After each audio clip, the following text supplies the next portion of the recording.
16장 17절부터 24절 같이 읽습니다. 시작. 악을 떠나는 것은 정직한 사람의 대로이니 자기의 길을 지키는 자는 자기의 영혼을 보전하느니라. 교만은 패망의 선봉이요 그만한 마음은 넘어짐의 앞잡이니라. 겸손한 자와 함께하여 마음을 낮추는 것이 교만한 자와 함께하여 탈취물을 나누는 것보다 나으니라. 상과 말씀에 주의하는 자는 좋은 것을 얻나니 여호와를 의지하는 자는 복이 있느니라. 마음이 지혜로운 자는 명철하다 일컬음을 받고 입이 선한 자는 남의 학식을 더하게 하느니라. 명철한 자에게는 그 명철이 생명의 샘이 되거니와 미련한 자에게는 그 미련한 것이 징계가 되느니라. 지혜로운 자의 마음은 그의 입을 슬기롭게 하고 또 그의 입술에 지식을 다하느니라. 선한 말은 꿀송이 같아서 마음에 달고 뼈에 양약이 되느니라. 아멘. 네, 17절에 보니까 악을 떠나는 것은 정직한 사람의 대로이니 자기의 길을 지키는 자는 자기의 영혼을 보전하느니라 그래요. 악을 떠나는 것이 정직한 사람의 대로다, 큰 길이다 그렇게 이야기합니다. 여러분, 우리가 인생을 사는 것을 흔히 인생 길을 걷는다 그렇게 이야기하죠. 우리는 다 길을 걷고 있습니다. 그래서 우리는 다 길을 걷고 있기 때문에 바른 길을 가야 우리는 승리할 수 있고 또 목적지에 도달할 수 있습니다. 엉뚱한 길을 가면 우리는 실패하고 낭패를 당하고 목적지에 도달할 수가 없어요. 세상 사람들은 목적이 없죠, 인생이. 그럼 우리는 목적이 뭡니까? 세상 사람들은 우연히 태어나서 아무런 의미도 목적도 없이 살다가 죽으면 사라지는 존재다 그래요. 그러나 우리는 분명한 목적이 있습니다. 하나님 나라죠. 그것은 바로 하나님과 우리가 하나 되는 것입니다.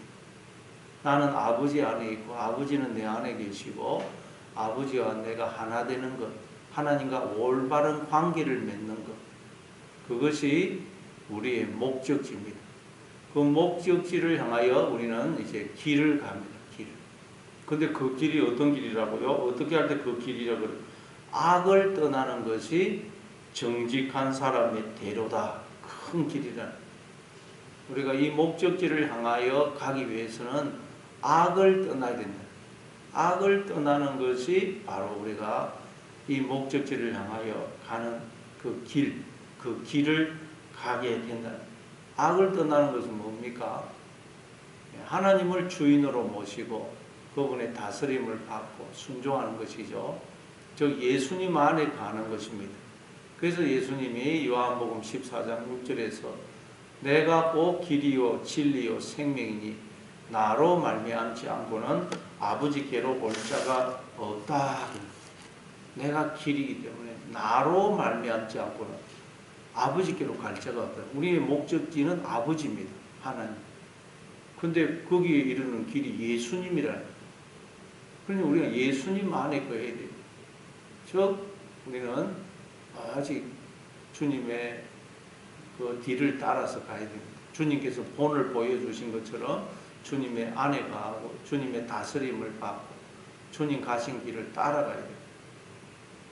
그래서 이사야서 35장 8절에 보면 거기에 대로가 있어 그 길을 거룩한 길이라 일컫는 바 되리니 깨끗하지 못한 자는 지나가지 못하겠고 오직 구속함을 입은 자들을 위하여 있게 될 것이라.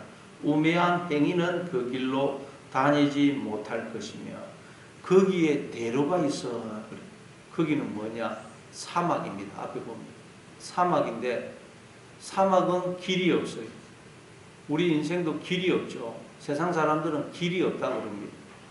그런데 이 사막에 길이 없는데 큰 대로가 열린다는 겁니다. 이 길을 거룩한 길이라. 어디 누구만 가느냐? 깨끗하지 못한 사람, 우매한 사람은 그 길을 못 찾아서 못 간다는 거예요. 그런데 어떤 사람만 그 길을 가느냐? 사막에 난 그 큰 길, 그게 뭐 구속함을 받은 사람.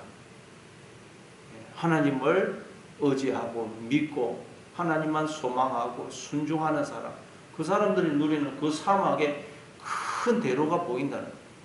길이 보여요. 그렇죠. 우리 예수 믿는 사람은 눈에 길이 보이지 않습니까? 우리 인생의 마음의 길이 확 나는 것입니다. 하나님만 따라가면 되거든요. 예. 그 오늘도 그래서 여러분 우리 인생길, 광야와 같은 인생길, 광야와 같은 우리는 길을 가는데 거기 길이 없습니다. 그러나 주님만 믿고 의지하고 순종하면서 따라가므로 사막과 같고 광야와 같은 우리 인생에 큰 대로가 열리는 여러분 되시기를 바랍니다. 그래서 시편 84편 5절에도 보면 주께 힘을 얻고 그 마음에 시온의 대로가 있는 자는 복이 있도다. 주께 힘을 얻고 그 마음에 시온의 대로가 있는 자는 복이 있다. 여러분 마음의 대로가 열려야 됩니다. 어떻게 하면 마음의 대로가 열리느냐? 오직 하나님만 바라보고 믿고 의지하고 따라가면 돼요. 광야 생활하던 이스라엘 백성들 길이 없죠. 그러나 구름 기둥 불기둥으로 하나님이 그들을 인도하시지 않습니까? 그래서 구름 기둥 불기둥으로 인도하시는 그 하나님의 인도하심에 따라가기만 하면 그 광야에 대로가 열리는 대로. 오늘도 여러분 대로가 열리는 여러분 되시기를 바랍니다. 또 18절에 교만은 패망의 선봉이요 그만한 마음은 넘어짐의 앞잡이다. 그래요. 그러니까 우리가 가장 빨리 그리고 확실하게 망하는 방법이 뭐냐? 교만하면 빨리 망합니다. 확실하게 망합니다. 가장 확실하고 빠르게 망하는 방법이 있습니다. 교만한 것. 왜 교만합니까? 사람이 자기에게 뭔가 믿고 의지할 것이 있다고 생각하기 때문에, 자랑할 것이 있다고 생각하기 때문에, 자기도 뭔가 안다고 생각하기 때문에 인간이 하나님을 의지하지 않고 붙들지 않는 것, 그게 교만이죠. 그러면 가장 확실하게 망하는 것입니다. 여러분 다윗도 나중에 자꾸 나라가 강력해지니까 백성들의 숫자를 세면서 그걸 자랑하고 의지하죠. 그것 때문에 얼마나 큰 어려움을 당합니까? 나중에 히스기야 왕도 그 사신들이 왔더니 바벨론 나라의 사신들이 왔더니 그 왕의 그 국고를 열어서 거기 있는 여러 가지 보물들을 자랑하죠. 그거 다 빼앗깁니다. 여러분 우리는 자랑할 것이 아무것도 없습니다. 왜? 우리는 아무것도 모르지 않습니까? 지식은 교만하게 한다 그러죠. 내가 안다고 생각하면 교만해져요. 그러나 우리는 아무것도 모릅니다. 그죠? 우리가 뭘 압니까? 내일 일을 압니까? 1시간 뒤에 뭘 일어날지 아무것도 몰라요. 그리고 우리에게 주어진 모든 것은 내 것이 아닙니다. 하나님 것이죠. 그러니까 여러분 우리는 내게 혹시 하나님 우리에게 무슨 지혜를 줄 수 있고 물질을 줄 수 있고 부를 줄 수 있고 사회적인 성공, 지위를 줄 수 있다 할지라도 그건 하나님이 주신 것이기 때문에 그것을 자랑하거나 믿으면 의지하면 안 되고 오직 그것을 주시는 하나님만 믿고 의지하고 하나님을 자랑해야 되는 것입니다. 그래서 또 19절에 겸손한 자와 함께하여 마음을 낮추는 것이 교만한 자와 함께하여 탈취물을 나누는 것보다 낫다 그래요. 오히려 우리 생각은 우리는 그냥 뭐 겸손한 자와 함께하여 마음을 낮추는 것보다 그 사람이 교만하든지 말든지 탈취물을 나누는 수 있다면 그 사람과 함께 탈취물을 나누는 것이 훨씬 좋죠. 뭐 여기에 사람들이 다 몰립니다. 탈취물 뭔가 이익이 된다 해보십시오. 얼마나 사람들이 모입니까? 그러나 겸손해지는 데에는 사람 관심이 없습니다. 누가 뭐 여기에 관심이 있겠어요? 전부 다 뭐 공짜로 그러면 뭐 좀 줄을 서고 그러지 않습니까? 그러나 우리는 항상 알아야 됩니다. 겸손한 자와 함께하여 마음을 낮추는 것이 교만한 자와 함께하여 탈취물을 나누는 것보다 낫다 하는 걸 알아야 돼요. 왜? 하나님은 우리에게 복 주기를 원하십니다. 겸손한 자에게 모든 은혜와 복을 주신다고 그러지 않습니까? 물이 낮은 곳으로 흘러가서 거기에 모이듯 하나님의 은혜와 복은 오직 겸손한 자에게만 주어져요. 이게 문문입니다.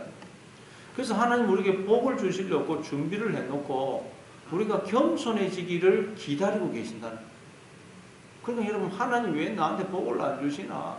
하나님이 왜 내 인생을 이렇게 힘들게 하시나 그렇게 생각하면 안 되고, 하나님이 나한테 복 주시려고, 모든 은혜와 복을 주시려고 지금 하나님이 나를 낮추고 계신다, 그렇게 생각해요. 우리는 자꾸 그래서 낮아지려고 해야 됩니다. 낮아지지 않으면 절대 하나님의 은혜와 복은 주어지지 않는다. 하나님이 우리에게 복 주시려고, 은혜 주시려고 나를 낮추고 계신다. 자꾸 그래서 우리도 낮아지시는, 마음을 낮추시는 여러분 되시기를 바랍니다. 그래서 거기 보니까 근데 어떻게 하면 우리가 겸손해질 수 있느냐? 겸손한 자와 함께하여 마음을 낮추는 것. 그러니까 여러분, 우리 스스로는 겸손해질 수가 없다는 거예요. 그래서 겸손한 분으로 예수님이 오셨죠. 겸손한 자와 함께하여 마음을 낮춰요. 왜냐하면 우리는 겸손이 뭔지 모릅니다. 인간은 다 교만하거든요. 다 하나님을 떠나서 다 자기가 주인이 돼가지고 다 교만합니다. 그래서 우리는 뭐가 겸손한 것인지를 모릅니다. 그래서 겸손하신 분으로 예수님이 오신 거예요. 마태복음 11장 28절을 보면 수고하고 무거운 짐진 자들아 다 내게로 오라. 내가 너희를 쉬게 하리라. 나는 마음이 온유하고 겸손하니 나의 멍에를 메고 내게 배우라 그러죠. 예수님과 함께 우리는 겸손이 뭔지를 배워야 됩니다. 겸손이 뭔지, 온유가 뭔지를 자꾸 배워야 돼요. 아, 예수님처럼 하는 것이 겸손이구나. 예수님은 여러분 십자가를 앞에 두고서도 하나님께 다 맡기고 하나님께 순종하고 평안을 누리지 않습니까? 하나님이 하라고 하신 일만 하고 하라고 하신 말만 하지 않습니까? 그게 겸손이에요. 겸손. 20절에 보니까 삼가 말씀에 주의하는 자는 좋은 것을 얻나니 여호와를 의지하는 자는 복이 있느니라. 말씀에 주의하는 자. 우리가 예수님을 배워야 되는데 그게 곧 말씀에 어떻게 예수님을 배우게 있었어요? 그 예수님을 우리가 성경을 통해서 배우는 거 아닙니까? 그래서 말씀에 주의하는 자는 좋은 것을 얻는다는 거예요. 그러니까 하나님은 우리에게 온갖 좋은 것, 모든 복을 준비해 놓고 우리가 겸손해지기를, 말씀에 주의를 기울이기를 기다리고 계신다는 거예요. 그러면 좋은 것들을 우리에게 주시기를. 사도행전 17장에 보면 베레아에 있는 사람들은 말씀이 정말 그러한가 늘 간절한 마음으로 듣고 말씀이 그러한가 날마다 말씀을 상고하더라 그러죠. 말씀이 정말 그러한가 말씀을 날마다 상고하는 것.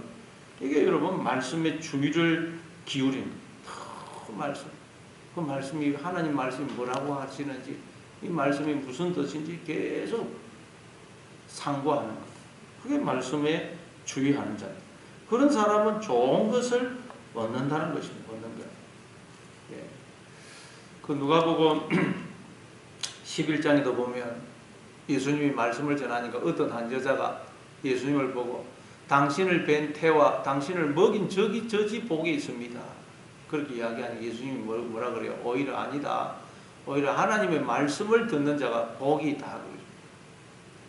예수님을 뵌 태와 예수님을 먹인 저지 복이 있는 게 아닙니다. 말씀을 듣는 자가 복이 있는 말씀을. 시편 1편 1절 이하에도 보면 복 있는 사람은 악인의 길을 쫓지 아니하고 죄인의 길에 서지 아니하고 오만한 자의 자리에 앉지 아니하고 오직 여호와의 율법을 즐거워하여 그 율법을 주야로 묵상하는 자로다. 저는 시절을 따라 그 열매를 맺으며 그 잎사귀가 마르지 아니한 같으니 그 행사가 다 형통하리로다. 어떤 사람이 복이 있다고요? 오직 여호와의 율법을 즐거워하여 그 율법을 주야로 묵상하는 사람.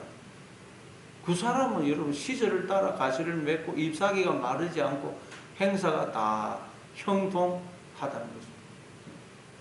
그래서 그 말씀을 주의하는 사람은 모든 좋은 것을 하나님이 주신다는 거예요. 말씀을 우리가 자꾸 기울이다 보면 하나님이 나를 위해 예비해 놓으신 것들을 우리가 발견하게 돼요. 눈이 열리거든요. 고린도전서 2장 9절을 보면 하나님이 자기를 사랑하는 자를 위하여 예비해 놓으신 것은 우리가 눈으로 보지 못하고 귀로 듣지 못하고 마음으로 생각도 못했다 그러죠. 하나님 우리를 위해 너무도 놀라운 걸 준비해 놨어요. 그런데 우리는 그건 본 적도 없고 들은 적도 없고 상상도 못해요. 근데 우리가 말씀에 자꾸 주의를 기울이고 그다음에 눈이 열려서 이야, 하나님이 나에게 이런 엄청난 은혜와 사랑과 복을 주셨구나. 하나님이 나에게 은혜로 주신 것들을 깨닫게 되고 감사하게 되는 거예요. 광야와 같은 곳에서도 그러면 천국을 살게 돼요. 하나님의 세계를 살게 되는 것입니다. 그럼 여러분, 우리에게가 감사가 없는 것은 하나님이 나에게 뭘 안 주수가 아니고 우리가 소경이고 기머거리라서 깨닫지를 못해서 눈이 열리고 귀가 열리고 깨닫는 마음이 주어지면 우리는 하나님이 나에게 주신 상상도 못한 은혜와 복에 감사하게 됩니다. 감사. 또 21절에 마음이 지혜로운 자는 명철하다. 일컬음을 받고 입이 선한 자는 남의 학식을 더하게 하느니라. 마음이 지혜로운 자는 명철하다. 일컬음을 받고. 여러분, 어떤 사람이 마음이 지혜로운 사람입니까? 늘 말씀에 주의를 기울여서 범사에 하나님을 인정하고 하나님을 경외하는 사람. 그 사람이 마음이 지혜로운 사람. 늘 하나님을 인정하고 범사에 하나님을 인정하고 하나님을 경외하는 사람은 여러분 어떤 순간에서도 두려워하거나 절망하거나 낙심하거나 불평 원망하거나 남을 정죄하거나 하지 않아요. 하나님을 언제나 경외하는 사람. 그 마음이 지혜로워요. 그래서 그 사람은 명철하다 일컬음을 받고 입이 선한 자는 남의 학식을 더하느니라. 그러면 이제 항상 선한 말을 하게 되는 것입니다. 선한 분은 하나님밖에 없죠. 인간은 아무도 선하지 않습니다.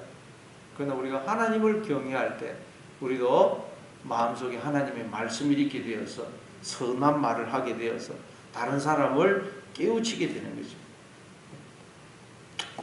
그리고 또 22절에 명철한 자에게는 그 명철이 생명의 샘이 되거니와 미련한 자에게는 그 미련한 것이 징계가 되느니라. 명철한 자에게는 명철이 생명의 샘이 된다.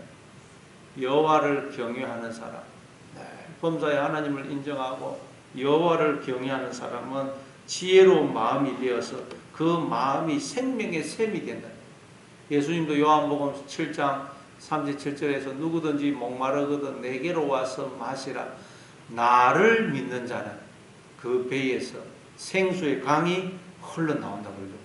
예수님을 믿으면 생수의 강이 흘러나온다는, 예수님을 믿는다는 말은 여호와를 경외한다는 거예요. 항상 오늘도 여러분 여호와를 경외해야 됩니다. 하나님을 하나님으로 대우하고 인정해야 돼요. 하나님이 나와 함께 하셔서 나를 다스리시고 통치하시고 지키시고 가장 복된 길로 나를 인도하고 계신다.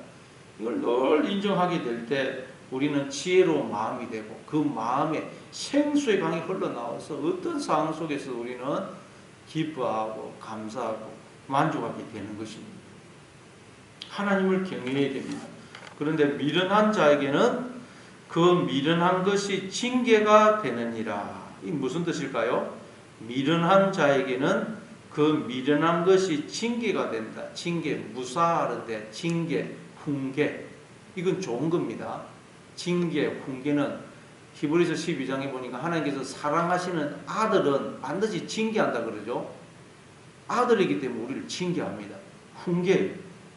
그런데 뭘로 가지고 훈계한다는 거예요? 미련한 자에게는 그 미련한 것이 징계가 된다. 우리에게 미련한 것, 그것을 하나님은 가시로, 채찍으로 삼아서 우리를 징계한다. 사도 바울이 몸에 가시가 있었죠. 그래서 이 가시를 좀 제거해 달라고 3번이나 기도했더니 하나님 그 가시를 제거를 안 해주세요. 야, 내 은혜가 내게 족하다. 이는 네가 약할 때, 이는 내 능력이 약할 때 온전해짐이라고.